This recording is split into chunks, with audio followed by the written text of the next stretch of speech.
Congress has many responsibilities spelled out in the Constitution, but it can easily be argued their most important one is managing the budget. Without a budget, no other programs work. And yet, year after year, Congress fails to pass a balanced budget, and they limp us along on continuing resolutions.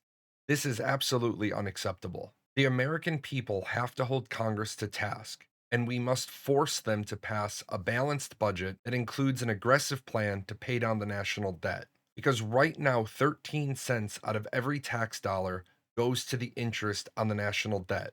That means taxpayer money isn't going into programs, infrastructure, or national defense. It's paying for Congress's mistakes because they won't make the hard decisions. Now, every day when I talk to people about politics, I inevitably will run into somebody like Emily, somebody who will say, no, we should not pay down the debt. We have no reason to. We should balance the budget. The cost of debt is interest. We don't pay anything extra to have debt. That's it. Balancing the budget doesn't fix the problem. It stops the bleeding, but it doesn't heal the wound. Those 13 cents out of every dollar going to pay interest, yes, that's the financial cost. But the additional cost is that means schools do without part of that money, roads do without part of that money, other social programs do without part of the money.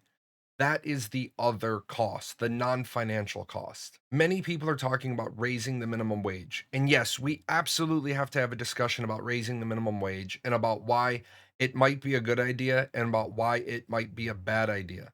But we need to stop taxing people back into poverty. If we would simply get our boot off of their back, then some people would be able to get out of poverty and some people would be able to stay out if they weren't paying 13 cents of every tax dollar to something that doesn't benefit them. Now, yes, if you reduce tax liability, not everybody benefits equally. The lowest wage earners carry a lower tax burden, so they wouldn't necessarily see a full 13% reduction. But this is where Congress needs to be responsible. If there is some taxpayer savings, some people can pay less taxes, and then the remainder of that money could target relief to low income families so they benefit too. But this requires Congress to actually step up and do their job. And everybody is trying to wait for that perfect kill shot that kills poverty. But sometimes you can't kill a monster with a kill shot. You have to take it down with a series of small cuts. What do you think? Should Congress be held responsible for balancing the budget?